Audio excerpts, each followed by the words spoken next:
है, भारत देश हमारा है, जय जोहार का नारा है, भारत देश हमारा है। राणा पुंजा जी की जन्म जयंती आज हम राणा पुंजा की इस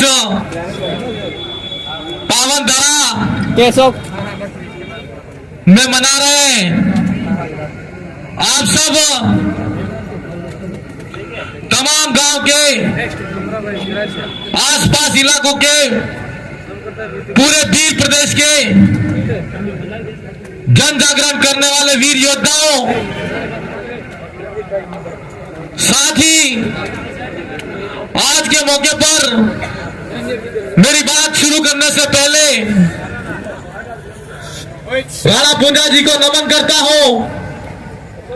साथ ही हमारे मंचासीन तमाम तुर्कों को नमन करता हूं जिन्होंने हम सबको जगाने में और हमारे हक अधिकारों की लड़ाई के लिए अपना सर्वस्व बलिदान कर दिया। आप सब यहां पर विराजमान हो। आज के मौके पर रानी दुर्गावती को भी नमन करता हूं जिन्होंने हमारे हक अधिकार के लिए और हमारे समाज के और अस्तित्व के लिए लड़ाई लड़ी। कांति दादा अभी बता रहे थे अजो कि कांति दादा को अगर यहाँ पर बुला रहे हो तो पूरी फोर्स बुलानी पड़ेगी। पर मैं फोर्स को भी कहना चाहता हूं और आप सब तमाम साथियों को भी कहना चाहता हूं और बताना चाहता हूं कि इस आदिवासी परिवार की विचारधारा ने वो क्रांति ला दी है कि वो अपने आप में आज की तारीख में उनकी फोर्स कम पड़ जाती है और हमारी फोर्स ज्यादा है। ये विचारों की क्रांति है और विचारों की लड़ाई है। मैं आज राणा पुंजा जी की जयंती है, आपका कम ही समय लूंगा, लेकिन मैं 2-4 सवाल आपके सामने करना चाहता हूं कि आज राणा पुंजा जी को कुछ लोग ऐसे कहते हैं कि या वो राजपूत है। मैं राणा पुंजा जी के मैं मानता हूं, उनकी बात को समर्थन भी करता हूं, लेकिन मेरा उनसे सवाल है कि आपने महाराणा प्रताप की मूर्ति लगा रखी है, महाराणा प्रताप के परकोटे बना दिए हैं, चित्तौड़ के अंदर राणा कुंभा के परकोटे बना दिए हैं। जहां जहां पर राजपूतों के साम्राज्य है उस तमाम क्षेत्र के अंदर उन्होंने अपने पुरखों के स्टैचू लगा दिए हैं और परकोटे बनाकर उनका मान सम्मान कर रहे हो। अगर राणा पुंजा राजपूत है तो उनका सम्मान क्यों नहीं कर रही है, उनसे सवाल है हमारा। दूसरी तरफ कुछ लोग हमको ये कहते हैं कि ये लोग हमारे विरोधी लोग हैं। हम लोग किसी के विरोधी नहीं है और ना ही कभी हो सकते हैं। हम उस कौम के धनी हैं जिस कौम ने जब इस क्षेत्र पे महाराणा प्रताप की सल्तनत के सामने अकबर आके खड़ा हुआ था, उस समय जंगल की पहाड़ी में हमारे लोगों ने महाराणा प्रताप को शरण दी और राणा पुंजा ने जागीरों के रूप में आदिवासियों के राजा ने राणा पुंजा ने महाराणा प्रताप का साथ दिया था। यह सही है या गलत है? तो कुछ लोग हमको गलत कैसे कह सकते हैं?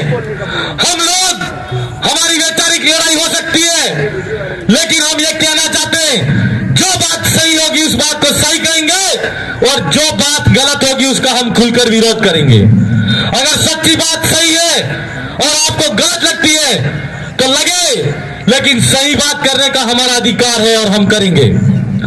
आज के मौके पर राणा पुंजा जी जयंती पर आप सब काफी समय से बैठे हो, बहुत समय से आपको घर जाने की भी इच्छा हो रही होगी, लेकिन मैं बागीदरा विधानसभा से आया हूं तो मैं मात्र इसीलिए आया कि मैं राणा पुंजा जी की इस पावन धरा को जाके देखूं और अकबर के सामने लड़ने वाली सेनाओं का लहू कैसा है, उन लहू वाले मेरे भाइयों से जाके मिलूं।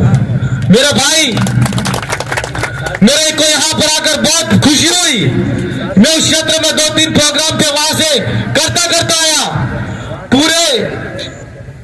क्षेत्र के अंदर घूमते घूमते आया तो मुझे ऐसा लगा कि जहां पर रोड सड़क खराब थी तो मुझे यह लग रहा था और मेरे शरीर को थकान लगी हुई थी, लेकिन जब मैं इस पहाड़ी को उतर कर मैंने देखा तो मुझे लगा कि ये तो जम्मू कश्मीर से भी हसीन वादियां हैं, इन हसीन वादियों को हम कैसे छोड़ सकते हैं। आज प्रशासन हो चाहे कोई भी हो, गुरिल्ला युद्ध की बात करते हैं। तो महाराणा प्रताप के साथ में जब हमारे राणा पुंजा जी लड़े तो आज गुरिल्ला युद्ध की बात करते हुए तो गुरिल्ला युद्ध की जो पद्धति है वो आदिवासियों की पद्धति है और राणा पुंजा की पद्धति है, उसी की पद्धति को आज प्रशासन इस्तेमाल करता है। कोई हम लोग कमजोर नहीं है, हम लड़ने में बहुत मजबूत है और बहुत ही सक्षम है।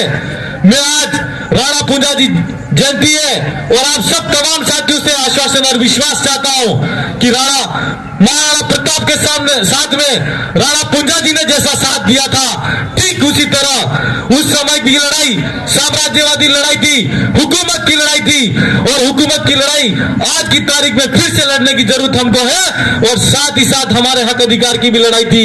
उस अधिकारों की लड़ाई को फिर से पुनर्जीवित करके हमको फिर से लड़ना पड़ेगा मेरे भाई। आप दो हाथ खड़े करके आश्वासन और विश्वास दो कि वास्तव में राणा पुंजा जी की तरह फिर से एक बार हमको विचारों के माध्यम से वैचारिक क्रांति लाकर हमको जन जागरण के माध्यम से राणा पुंजा जी ने अकबर का साथ दिया था तो आप फिर से हमारे आदिवासी परिवार के साथ में खड़े होकर इस लड़ाई का साथ दोगे। धन्यवाद। महाराणा प्रताप के साथ में राणा जी का इतिहास, राणा पुंजा वीर का इतिहास कहा जाता है तो गलत इतिहास कहा जाता है। एक इतिहास यह कहा कि राणा पुंजा जी ने महाराणा प्रताप की मदद की। मैं इस बात को समर्थन नहीं करता।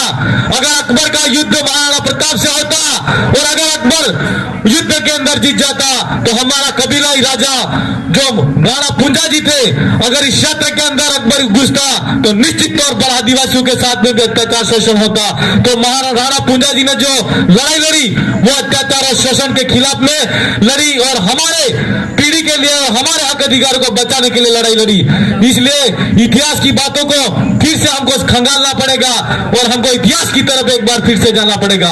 आज के मौके पर इस क्षेत्र के अंदर कुछ लोग धार्मिक बातें करते हैं और धार्मिकता के माध्यम से हमको बांटना चाहते हैं। मैं आपको इसके माध्यम से ये सामने चित्र लगे हुए और पोस्टर लगे उसके माध्यम से मैं आपको बताना चाहता हूं क्या धर्म की लड़ाई सबसे बड़ी है या मानवता की लड़ाई सबसे बड़ी है। मैं आपके मुंह से ही सुनना चाहता हूं, हमको धर्म की लड़ाई लड़नी है या मानवता की लड़ाई लड़नी है? मानवता की लड़ाई लड़नी है। आज राणा पुंजा जी की जयंती है और राणा पुंजा जी के साथ में महाराणा प्रताप थे और अगर हम इतिहास उठाकर देखते हैं तो महाराणा प्रताप के साथ में जो सेनापति थे वो सेनापति कौन थे? हकीम खां सूरी थे जो मुसलमान कौम से आते थे और उनके ही सगे भाई मान सिंह जो किसकी तरफ जाके खड़े थे? अकबर के साथ में जाके खड़े थे। अब मुझे आप बताओ उस जमाने के अंदर भी जो धर्म की लड़ाई नहीं थी तो इस आधुनिकता के दौर में वैज्ञानिकता के दौर के अंदर हमको धर्म की लड़ाई के अंदर पढ़ना चाहिए? नहीं पढ़ना चाहिए। जो लोग हमको धर्म को से बांटना चाहते हैं वो मात्र हमको संवैधानिक अधिकार जो हमको दिए गए हैं उन अधिकारों से दूर रखना चाहते हैं। मेरे भाइयों, आज हम बात करते हैं कि भारत आदिवासी पार्टी बात करती है और हमारी जाजम बात करती है कि इस देश का मूल मालिक आदिवासी है और जो यहाँ पर जल जंगल जमीन की बात करते हैं उसमें जल जंगल जमीन का मालिकाना हक किसका है? तो हमारा है। अगर हमको फिर से जल जंगल जमीन की लड़ाई लड़नी है तो हमको हमारे हक अधिकारों की तरफ जाना पड़ेगा और हमारे इतिहास को भी खंगालना पड़ेगा। आज फॉरेस्ट एक्ट के नाम से मैं देखता आ रहा हूं फूलपुरी के अंदर बाउंड्री बना के जो फॉरेस्ट लैंड के नाम से जो लोग सरकार अधिकृत कर रही है वो गलत है। मैं उसका पुरजोर तरीके से विरोध करता हूं। अंग्रेजी शासन काल के सामने उस समय हमारे बाप दादा ने लड़ाई लड़ी और अंग्रेजों के सामने भी हमारे पुरखों ने लड़ाई लड़ी और अंग्रेजी शासन काल के समय जो नियम बना कि आज की तारीख में हम देखें और अगर इतिहास में जाते हैं तो फॉरेस्ट एक्ट कब बना? तो 1865 में बना। भारत देश आजाद नहीं हुआ था। ये बात हमको देखनी पड़ेगी कि नहीं देखनी पड़ेगी? देश आजाद हो चुका है लेकिन कानून वही है। अगर कानून की लड़ाई लड़नी है तो हमको हमारे जो लोग हैं वो लोग हमको एक विधानसभा के अंदर भेजने पड़ेंगे और दूसरे संसद के अंदर भेजने पड़ेंगे। और अगर संसद के अंदर नालायक लोगों को भेज दोगे तो वो सिर्फ तुम्हारे खिलाफ में खड़े होंगे। इसलिए नालायक लोगों का साथ में कभी खड़ा नहीं होना है। लोकतांत्रिक व्यवस्था आई तो लोकतांत्रिक व्यवस्था आई। उस समय क्या बात हुई कि जिस समाज का प्रतिनिधित्व करने वाला कोई आदमी जिसको हम लोग वोट देंगे और वो हमारे समाज के प्रतिनिधित्व की बात सदन संसद के अंदर हो चाहे विधानसभा के अंदर हो हमारी बात को रखेगा। क्या ऐसा हो रहा है? नहीं हो रहा है। मैं ऐसा इसलिए कह रहा हूं कि मैंने कुछ समय पहले पत्रिका के अंदर आर्टिकल पढ़ा कि यहाँ पर एकदम जीते जागते जो इंसान है उनकी कोखों के अंदर बच्चों के सौदे हो रहे हैं। मैं आपसे पूछना चाहता हूं और कहना चाहता हूं, क्या राणा पूंजा की जो संतान हो आप लोग, तो आपकी खून के अंदर आपका खून नहीं खोलता? यह मेरा आपसे पूछना है। आज की तारीख में देखो तो स्कूल के अंदर बच्चे जा रहे हैं, नदी नाले पार करते हुए विद्यालय जा रहे हैं। आजादी के 78 साल बाद भी इस क्षेत्र के अंदर जो शिक्षा की व्यवस्था है वो ठीक नहीं हो पा रही है। क्यों नहीं हो पा रही है? हम लोगों को सोचना पड़ेगा कि नहीं सोचना पड़ेगा। मैं हो सकता है समय ज्यादा हो गया है, लेकिन अगर इस लड़ाई के अंदर लड़ना है तो हमको सबसे पहले वैचारिक क्रांति लानी पड़ेगी। और वैचारिक क्रांति लाने के बाद में अगर आप जन जागरण के माध्यम से जग गए हो और जागरूक हो गए हो तो मैं आपको यही कहना चाहता हूं कि लोकतांत्रिक व्यवस्था के अंदर संवैधानिक दायरे के अंदर लड़कर हमको यह हमारे अधिकारों को छीनना पड़ेगा।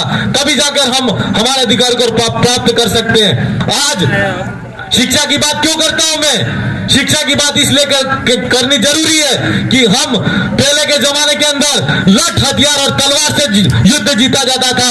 आज के समय में अगर हमको युद्ध जीतना है तो फिर से हमको कलम की क्रांति लानी पड़ेगी। ये मैं आपसे कहना चाहता हूं। मेरे भाइयों, समय बहुत ज्यादा हो गया है और काफी समय से आप इंतजार कर रहे होंगे कि हम कब यह वक्ता चले जाए और हम घर चले जाएं। लेकिन घर जाकर भी अगर जाओ और व्हाट्सएप और मीडिया के माध्यम से अगर यह बात आप सुनो तो निश्चित तौर पर इस क्षेत्र के अंदर हमको फिर से लड़ाई लड़ने की जरूरत है। और जो लोग हमारे लिए और हमारे संवैधानिक अधिकारों के लिए और हमारी पीछे वाली पीढ़ी के लिए अगर नहीं बोलना चाहते और नहीं लड़ना चाहते तो आपके पास में एक अधिकार है, वो लोकतांत्रिक व्यवस्था के माध्यम से दिया हुआ अधिकार है। वो कौन सा अधिकार? मताधिकार जिसको हम कहते हो, जिसको आप वोट कहते हो, उसी के माध्यम से आप सही आदमी का चयन करके विधानसभा हो चाहे लोकसभा हो उसके अंदर आप अपना व्यक्ति भेज सकते हो और हमारे हक अधिकारों की बात को बुलंद तरीके से उठा सकते हो। इस सब मौके पर मैं आज जन्म जयंती है, ज्यादा कुछ नहीं कहूंगा, लेकिन निश्चित तौर पर आपसे मिलकर मुझे अच्छा लगा और ऐसा भरोसा है कि अगली बार जब यहाँ पर चिंतन शिविर हो तो आप एक नई क्रांति के साथ में, नए जनसंचार के साथ में और नई ऊर्जा के साथ में इस क्षेत्र के अंदर जागरूकता लाने का काम करेंगे। इन्हीं शब्दों के साथ में मेरी वाणी को विराम देता हूं। आप सबने मुझे यहाँ पर सुना उसके लिए बहुत बहुत आप सबका धन्यवाद। जोहार, जय आदिवासी, जय संविधान, जय भारत, आप सबकी जय। हार्दिक आभार।